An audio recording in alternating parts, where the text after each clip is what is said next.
Hey tubes, this is a snap-on TLL72 ratchet. I bought this, well, I don't even remember. It wasn't too long ago, but I just use it. I don't baby it or whatever. I just use my tools. The head looks kind of big on here, but that's my finger, so not too big. And it's actually lower profile than a Craftsman. It's not as wide as a Craftsman, and the only thing on a Craftsman is that Craftsman's kind of cut in there, so that's smaller on a Craftsman. It has the I think this handle's like 9 inches. Doesn't bend too much because I guess it's real strong steel. And I'm gonna take this apart. You see the selector? It's got an on and off marking. Sometimes you have reverse thread, so that would be incorrect, but it should work well enough. Okay, so I'm going to use a T8 Torx to take these out. You can use a flathead screwdriver, but I recommend this Torx.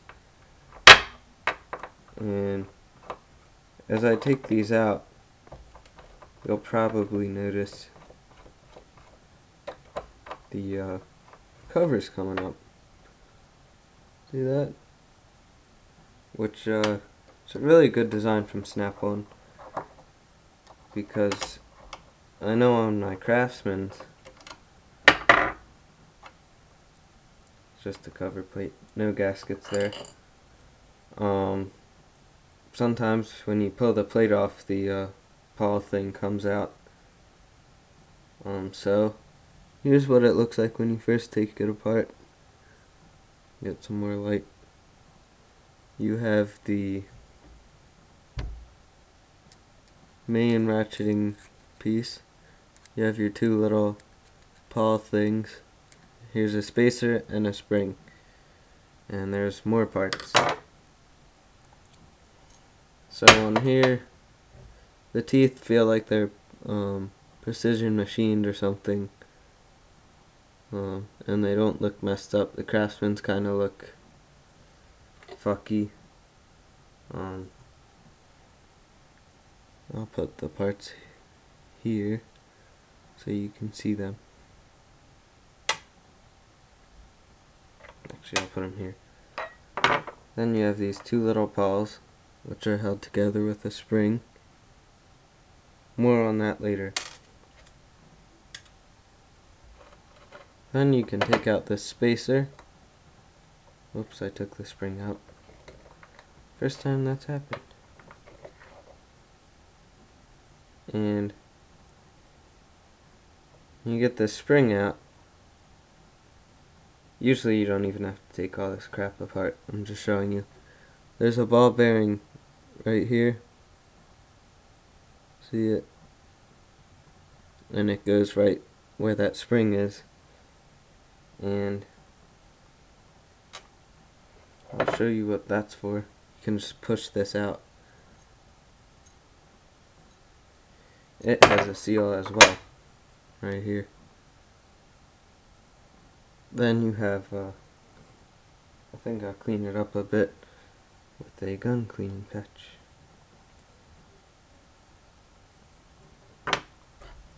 You have these two little indentations, which are for that ball bearing, which is what locks the selector basically.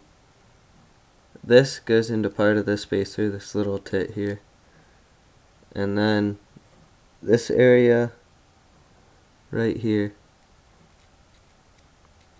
these two things, that's where the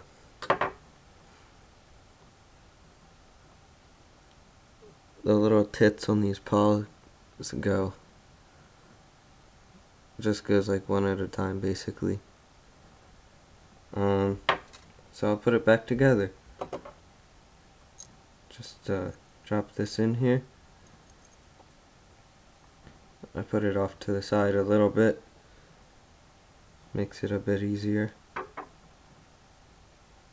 Then you put the spacer thing in. I like to test it at this point. It works. When you put this in, make sure one of these little tits is into the selector. Now from this point on, oh shit, spring came out.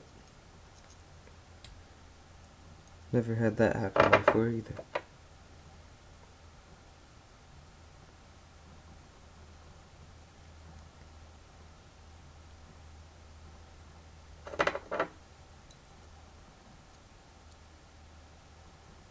Alright, now, this is just my advice, because the first time I took one of these apart, after I put that in like this, I tested it, and the little paw jumped out of the selector.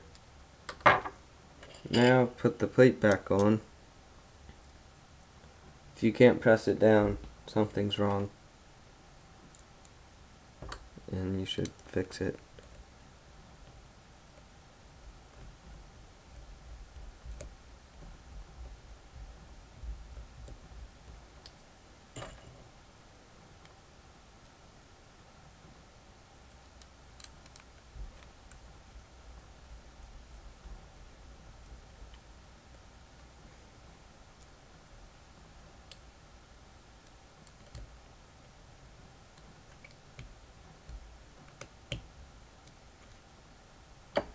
Okay, now you can test your selector, which works perfectly. Spins and ratchets. That's all there is to it. Now the repair kit's easy because I believe it's just this piece and then two little paw things. So that takes like a minute or two. And that's all there is to it. If you have any video requests, I'll try to make videos on them. Tool videos, reviews, whatever. I haven't been making videos lately because my Panasonic SDR 550 stopped working. So I hope you like this, and I'll take any video requests. I just don't really know what to make videos on, and my regular camera broke, but I have this webcam. That's it, and I hope you like this.